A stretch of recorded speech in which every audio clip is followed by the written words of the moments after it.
Hello there, my name is Thiago and this is Inglês Everywhere, the podcast that helps you improve your English. I want to invite you to join me every week to take you to the next level, listening to all kinds of content, stories, interviews, chats, and a lot more. Welcome to Inglês Everywhere. Olá, ouvintes do Inglês Everywhere. No episódio de hoje eu vou falar sobre sotaques, em inglês accents. Antes de entrar no episódio em si, eu só quero deixar alguns recadinhos para vocês. Inicialmente eu quero agradecer muito a todas as pessoas que têm acompanhado o podcast. Eu tenho tido um feedback muito bom de várias pessoas, amigos, ex-alunos, alunos, colegas de trabalho. E isso tem me motivado bastante para produzir conteúdo novo, diferente, diversificado. Vocês que ainda não me conhecem, eu peço que você entre em contato comigo para que a gente possa trocar uma ideia, tirar dúvidas, ou que você até mesmo possa participar de algum episódio. Caso você também fale inglês, a gente pode montar uma pauta e gravar de onde você estiver. Tá? Então você pode entrar em contato comigo através do Instagram, é o @inglêseverywhere. No Twitter, o @ nosso é o INGL, abreviação de inglês, everywhere, tudo junto. O e-mail é o ingleseverywherepodcast@gmail.com. Você também pode entrar no blog, que tem a transcrição das histórias, das biografias resumidas. O endereço é o ingleseverywherepodcast.wordpress.com. E você também pode mandar uma mensagem de voz. Na descrição desse episódio, você vai ter acesso a um link e é direcionado a uma página e você pode gravar até 1 minuto de mensagem de voz. Ok? Bom, é isso. Muitíssimo obrigado. E agora a gente segue com o episódio sobre accents.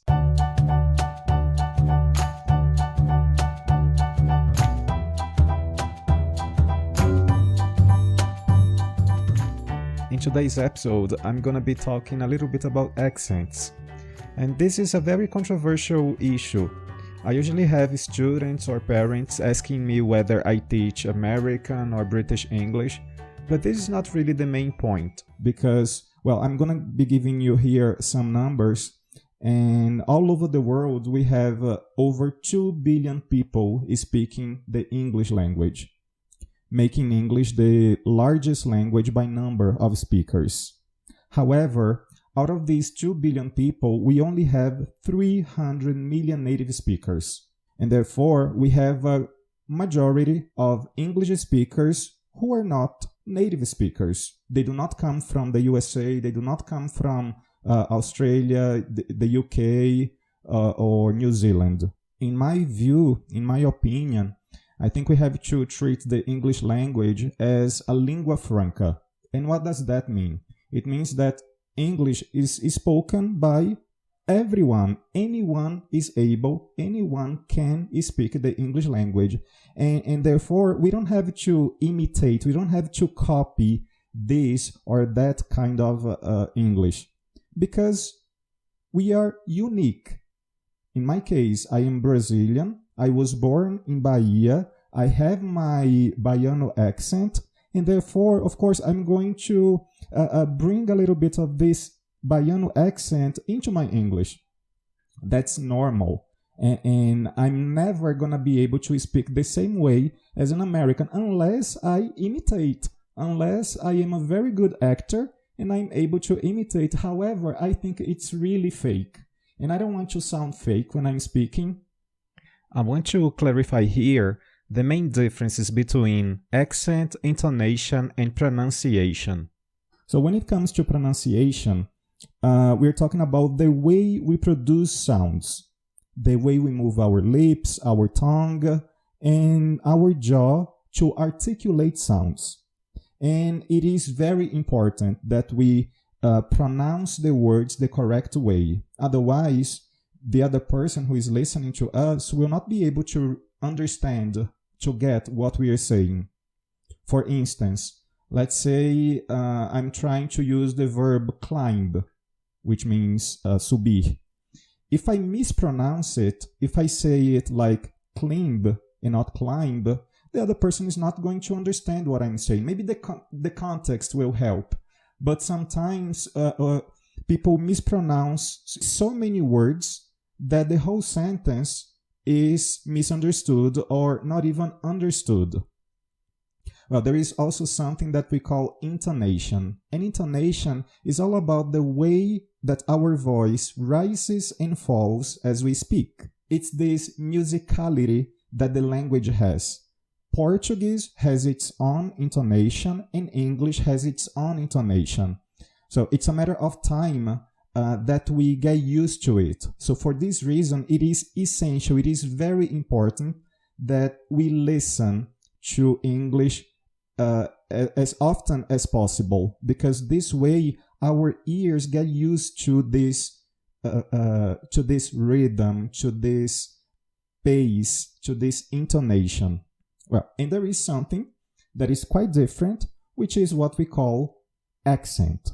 So accent is this distinctive way of pronouncing a language, especially one associated with a particular country, area, or social class. I'm from Bahia, I'm from Brazil, and when I speak English, people recognize that I'm not a native speaker or a native British speaker, because I was not born in those countries.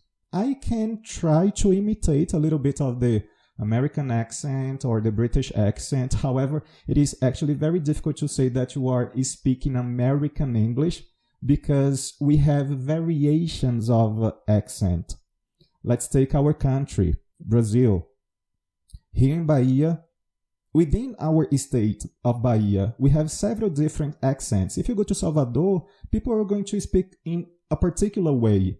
If you go to the south of Bahia, where I was born, people speak in a different way from those from Salvador. And if you come here to my town, which is in the southwest of the state, we speak in a different way, which is kind of close to the Mineiro way of speaking.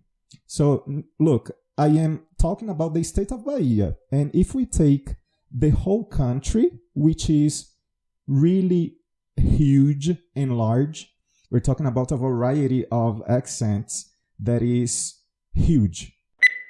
Ciao, this is Laura Pausini, and I'm very proud to be here celebrating the 25th anniversary of Bilbo Latin Conference. Stay tuned. Ciao. I'm Italian, and I grew up living a lot of my time I spent here with people that are really changed my life. They gave me the opportunity to grow up as a person and then as an artist, because I have always write or sing songs about myself, about my personal life, and they are inside this personal life. So it's a big thing for me, feeling like Latina.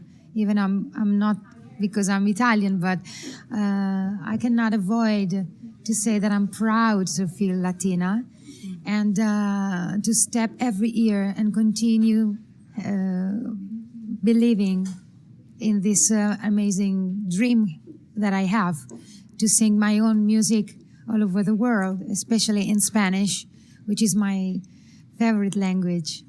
I would say that every person has their own accent. They have their own way of speaking, of producing their language.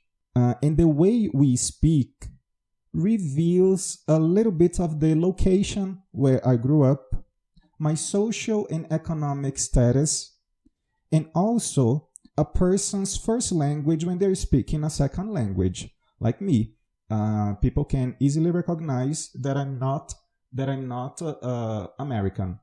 However, I would say that we Brazilians, we have some advantage over, not really advantage, but it's more difficult for other people to recognize where we are from. I would say that we don't have many problems pronouncing words. Of course, it is more difficult to produce some sounds for us Brazilians. The Chinese, for example, speaking English is actually quite difficult for them to speak the language. It's more difficult for them to articulate some sounds. I remember that when the first time I went abroad, I went to the USA, and every time I went to McDonald's, Subway, all those food chains, they usually had some Asian people behind the counter, and I had a real hard time to understand them because their accent is really, really strong. They struggle to speak. It's not easy at all for them to speak English. And so we have this advantage. It's way easier for us to get the right pronunciation and speak the language. As for us Brazilians, native speakers usually have a hard time to tell where we are from. Because it's very easy for them to say whether if a person is from, let's say, France, if they are from Italy, somewhere from Asia, somewhere from Latin America. But Brazilians, I guess we are an exception. I was working in Spain, in France, and in Italy. I put myself on tape and did a couple of scenes. And that's how I got my first American movie. And Steven Frears came to Madrid after he saw the test, came to this restaurant where you and I are right now. And then he realized that all the English I spoke was the lines that I said on the tape for the character. That's all you knew? And how are you, and thank you, and nice to meet you, and that was all. But he was very kind, and he still gave me the part. I spoke very little English, only I was obsessed with working on the dialogue for the character, but then when we had read-throughs or conversations about the characters or rehearsals with the other actors, I had no clue what they were talking about. And that made me furious because I don't like missing, information and more when I am working. So I remember I used to go into the bathroom and hide and cry and release all that frustration. There is something that we cannot deny. We are bombarded with the American culture. So we're always watching American movies, American TV series, American sitcoms. Everything we consume is basically from America. So we are listening to lots of American people speaking English. And therefore we have this tendency to acquire a little bit of the way they speak. We also have our personal preferences. Some people find the British English more beautiful or easier to get, more elegant, and so on. In my case, for example, when I started studying English, I was in love with the American English because of the influence that I had from TV and from music. When I traveled to England, however, I just fell in love with the British culture, the British people, and the British English. As a teacher, I've always studied the main differences between American English and British English, which is basically about pronunciation, a little bit of grammar, and these subtleties of the language. If you ask me what kind of English I speak, I cannot really tell you, well, my English is American or British. And I don't want to be labeled as a person who speaks this or that kind of English, because I am an English speaker of the world who speaks English as a foreign language, and therefore I'm able to speak to anyone around the world.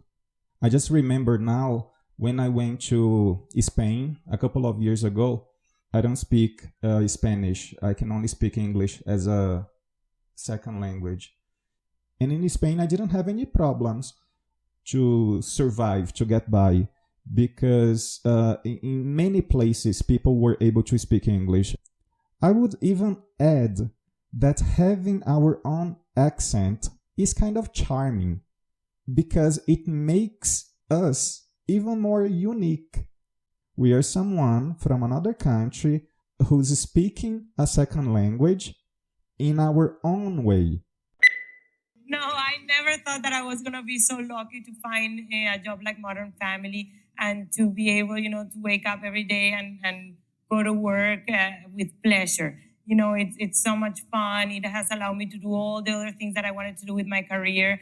And then that question that she said in Spanish was if I ever tried to change my accent.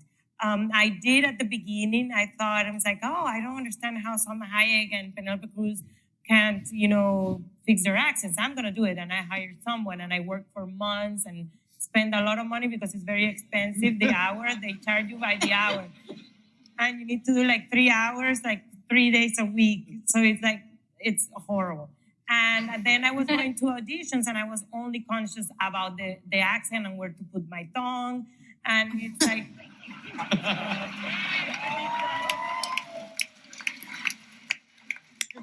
You need to get good at moving your tongue and placing your tongue. You don't need to say more about it. That's Everybody?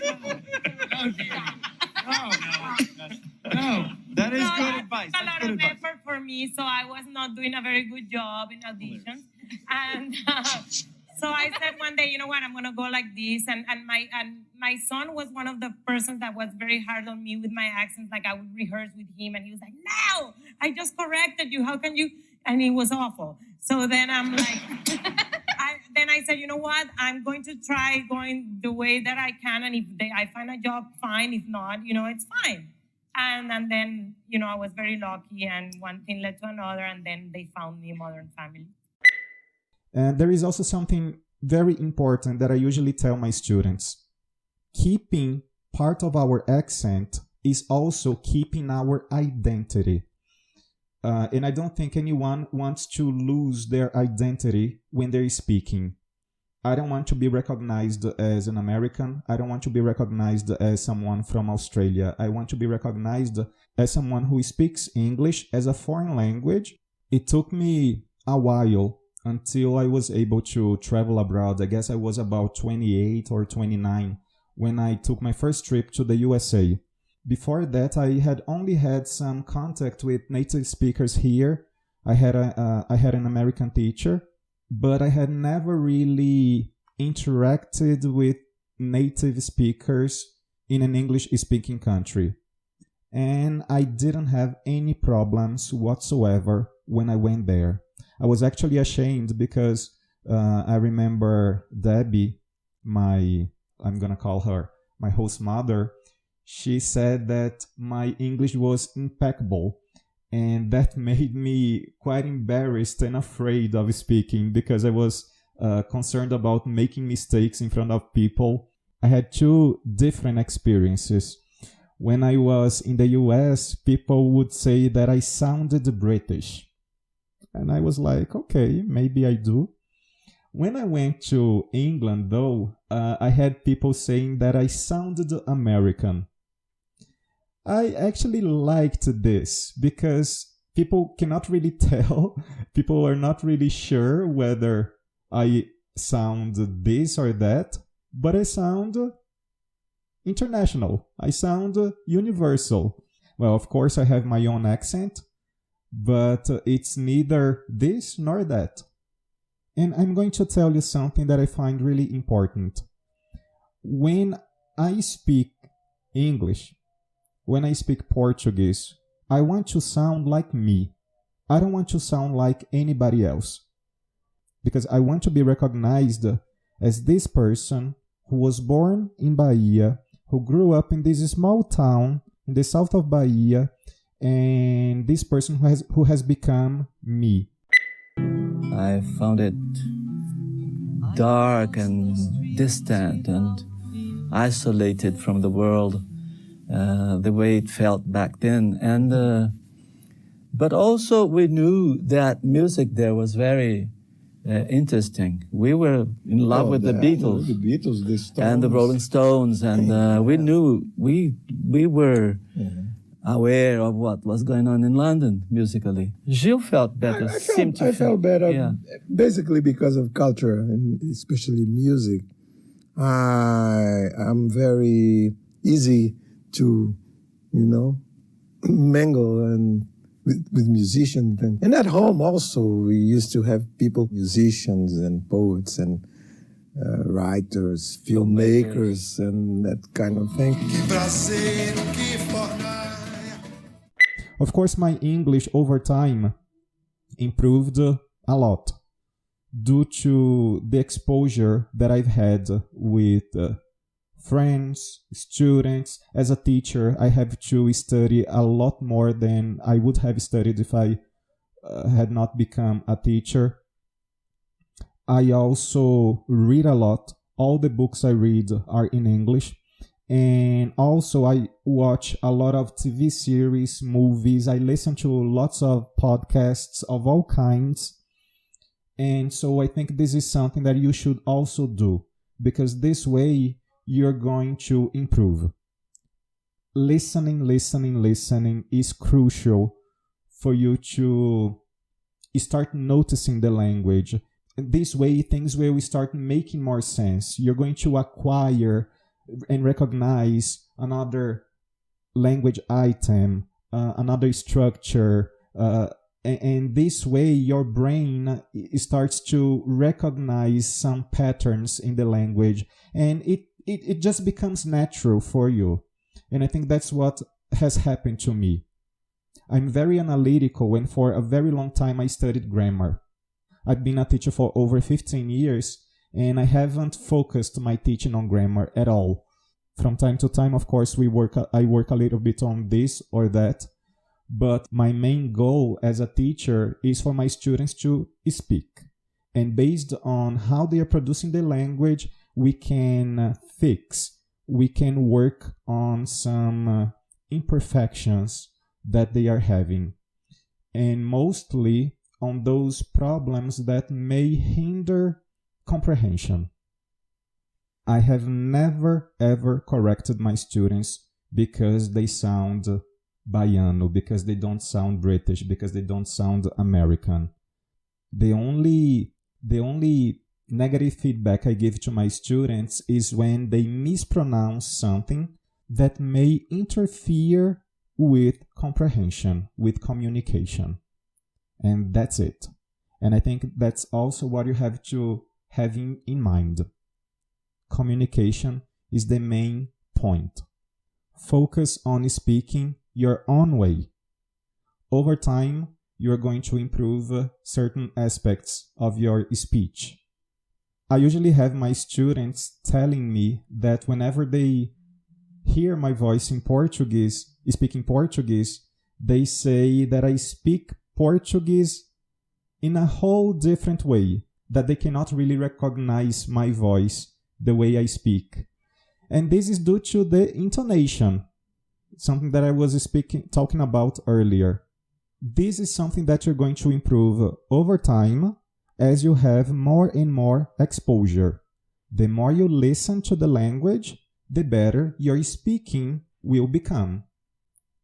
Well, I think my message has been given. It's very personal. It doesn't mean that I'm right or I'm wrong, but that's what I believe in. And I have results. I have hundreds of students who studied with me for some time, who have traveled all over the world. Some of them are living abroad, and I still keep in touch with some of them. They still keep their own identity. They speak English, but we can recognize that they are not really American or British, and I'm very, very proud of them. Again, you have to focus on your correct pronunciation of words and your intonation, not on your accent. So don't imitate Americans, don't imitate people from, California, New York, Florida. Be yourself. Don't change your identity. Yeah? Keep your identity even when you're speaking the language, because the way we speak shows who we are.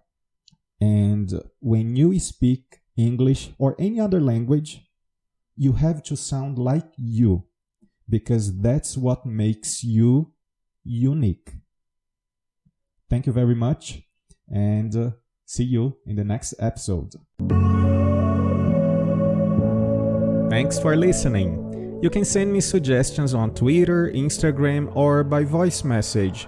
Also, Follow us on your favorite streaming platform to check out for the next episode. On ingleseverywherepodcast.wordpress.com, you can have some further information about our show episodes, including transcripts. See ya!